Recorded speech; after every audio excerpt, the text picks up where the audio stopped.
Support WrestleTalk! Give us a subscribe. Another day, another WWE star that Vince McMahon can't quite wrap his head around. Because after Dave Meltzer revealed recently that Vince reportedly does not see anything in Aleister Black or Andrade, comes news that Keith Lee's main roster push could be faltering because Vince has once again lost interest. I mean, frankly, I've met toddlers that are easier to entertain. Ringside News, who have a good track record for backstage reporting, are saying that McMahon is unsure of Lee and doesn't see the spark in him. The spark. Getting worried about Vince. I think the man's got cataracts, because one of the specific things he called out in the article was Lee's promo style, which is one of the most unique in WWE and produced some absolutely epic moments during his NXT run. Now, Vince reportedly thinks that those promos haven't caught on fire. I would argue that they're not the same sort of brash, explosive promos of a Rock or a Stone Cold. They're the kind of promo that you sit in awe of as to how cool and unusual they sound. Lee has a completely unique voice in WWE, which Vince doesn't understand because he just wants the blueprint of Hulk Hogan. Then again, Vince isn't loving loads of people's promo, because according to a WWE writer, only a select few names have stood out to him, including Roman Reigns, Paul Heyman, Randy Orton, Edge, Street Profits, that's quite new, and Lacey Evans, who's been banging Ric Flair, so maybe there's an association thing there. In terms of Keith, though, from these reports, Vince seems to have it in his head that Lee needs work of some sort, which would be why he sent him to the Performance Center for more training a couple of months back. And so now Keith's big pay-per-view moment at Elimination Chamber is up in the air too, as he hasn't been seen on TV in 2 weeks, even though he's set to go up against Bobby Lashley and Matt Riddle with the US title hanging in the balance. Though per some reports, he might be removed from that match before Sunday. If Keith Lee goes, so too does my viewership. Meanwhile, in WWE's topsy-turvy world of corporate joy, WrestleNomics' Brandon Thurston is reporting that WWE issued a large number of employees a stock award valued at $3,000, which comes according to multiple sources within the company. As we discussed in the news last week, 2020 was actually a very profitable year for WWE, so this could be a way of sharing some of that wealth without actually sharing the actual wealth. It's more sort of the promise of the wealth if the company continues to do good. That's what stocks are. An IOU. But the promise of potential Benjamins is a double-edged sword though, because this info also comes in light of employees learning on Friday that the actual Benjamins, in the form of salary raises and promotions, have been put on hold. We don't know for sure, but this could potentially be because WWE had that weaker fourth quarter last year because they didn't have the Saudi Arabia shows, even though they made record-breaking profits overall. Though just maybe WWE are saving those funds in case of a renewed legal battle with Konstantin Kairos, who is the attorney who brought the concussion lawsuits to federal court in 2018. Though Kairos was actually ordered to pay WWE's legal fees after it was concluded that they would have no idea that blows to the head could cause chronic traumatic encephalopathy, so they won't really be worried about that, I guess. It was just a convenient segue to get here into this story about the trials again. Because Kairos is not giving up though. Even after his appeal for the cases was denied by the Second US Circuit Court of Appeals in New York, he is now filing to put some of the cases, kind of on a technicality, to the Supreme Court, according to the Associated Press. Is WWE worried? Are they bollocks? Longtime attorney for the company, Jerry McDevitt, issued a statement on the proceedings saying the large majority of requests are denied, and the Supreme Court typically takes cases presenting some issue of national import where the courts in various federal circuits differ on some specific issue of federal law. If you were watching AEW Dynamite this week, you were likely as shocked as I was by the moment in which Brian Cage easily picked up and powerbombed 62-year-old Sting in the center of the ring. Especially as it was Seth Rollins' own powerbomb variant, the buckle bomb, that had caused Sting's retirement in 2015. Now, during Dynamite's post-show, the notion of just how much AEW were going to let Sting do and what kind of risk they would tolerate for him came up, and Shivs was on hand to offer some answers. Though he said he was shocked, to be honest with you, that the old crow took the bump in the first place, he said that Sting would have only been involved in the spot because he absolutely wants to, and obviously he thinks it's good for business. And by the way, as scary as that may be, and I know what you're getting at, he's okay. So So there you go. Because Sting is obviously trying to build up the hype for his comeback match at Revolution later this month, but it is also worth noting that this is his first bump since signing with AEW and being on TV for 2 months now.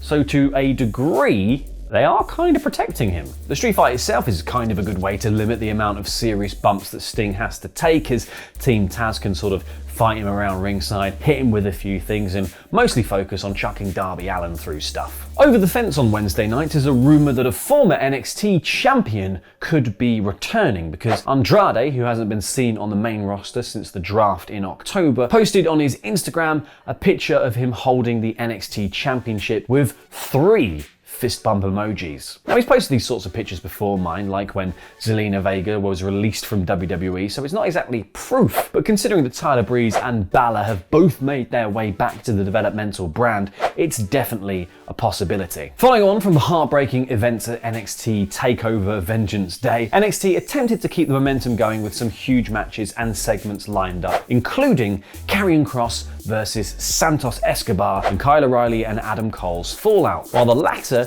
definitely took place, the former was pulled from the show, with the Cruiserweight champion instead cutting a video promo saying he was going home because Kross had threatened him. Now, if this seems like a flimsy excuse, it's because it is. It's now been revealed that the promo was actually just a way to try and include a storyline reason for the delay to the match for next week, because there was something else going on. Now, according to Dave Meltzer on Wrestling Observer Radio, the anticipated bout was pulled for medical reasons. He said there was a medical reason.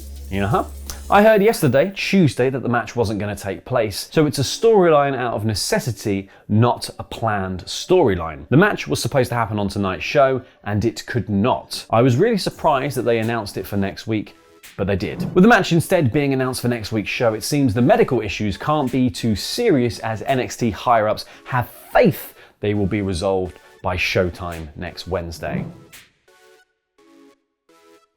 Instead on the show, fans were treated to even more heartbreak, with Adam Cole doubling down on his betrayal of Kyle O'Reilly, delivering a brutal brainbuster to the ring steps. As we covered in yesterday's WrestleTalk news episode, fans and wrestlers alike were legitimately terrified for O'Reilly's condition, as they did a whole stretcher job for him after the show went off the air. Now, rumours circled on social media of something more serious, but reports surfaced that, as it turns out, Kyle is just really good at wrestling and sold the beatdown like an absolute champion. O'Reilly himself has now even commented on the situations, and it should further ease any worries any fans still had, as it seems to be more in character than anything. He said, "Thanks everyone for checking in. Your love and support truly means the world. I was placed on a stretcher last night out of concern for my neck after receiving a brainbuster on the steps." Kyle O'Reilly writes the facts. He said, "Thankfully I can move around somewhat okay today, but I may need some time to heal." He said, "As much as that hurt and sucked last night,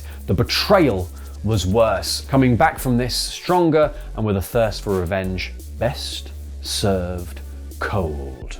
And that's undisputed. Now, the fallout from Vengeance Day and the promise of a follow-up on the Cole O'Reilly situation helped buoy this week's episode of NXT to 713,000 viewers, which is up by 155,000 on the previous week, while Dynamite, which featured Sting taking that powerbomb as we discussed earlier, and the announcement of the exploding barbed wire match between Kenny Omega and Jon Moxley, also increased slightly to 747,000 viewers. As usual, Dynamite about doubled the viewers in the key 18 to 49 demographic. Now, before we get out of here are a few thoughts about WWE managing to troll themselves on Twitter as Simon Longdon fires up the ScreenGrapple machine.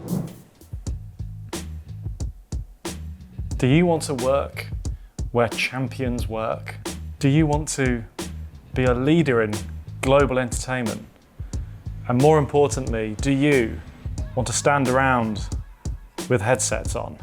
Ooh, we should probably change this. This careers page is essentially a troll account. So WWE offers its employees a special promotion, 50% discount off merchandise. Wow. And they even receive free shipping. Of course, that is for the employees, and as many people have pointed out, doesn't really count for the wrestlers. Uh-oh. I think the world needs another white guy.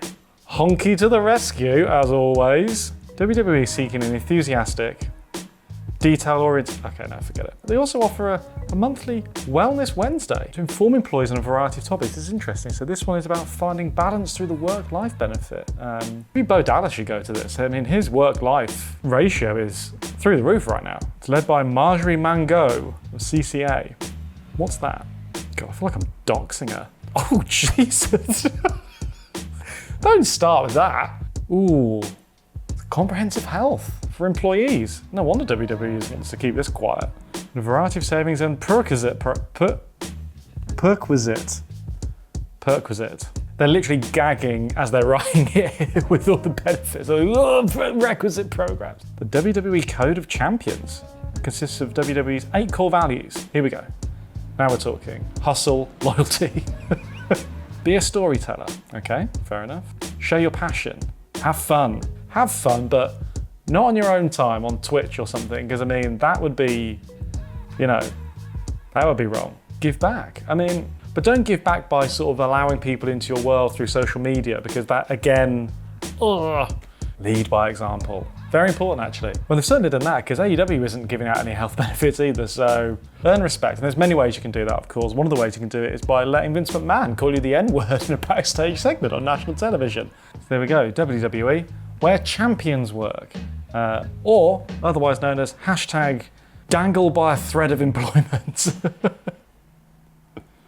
At 4 PM UK time today, it'll be time for another CineMania over on Cineworld's YouTube channel, where host Luke Owen quizzes Ollie Davis, Chopper Pete Quinnell, Daniel J. Layton and Scott J. Davis on all things movies. And you can set your reminder for that right now by pressing the video to the right. And to find out more about Kyle O'Reilly's scary injury angle on NXT this week, press the video below that. That'll also have an AEW Dynamite review in it for you. Don't forget to subscribe here for daily wrestling news videos, and you can watch me retain the Jam That Championship this week inside the Elimination Jamba, the Jamba, this Sunday on our live reaction stream on this very channel. I've been El Fakador Laurie Blake. Jam that jam, jamity, jamity, jam jam.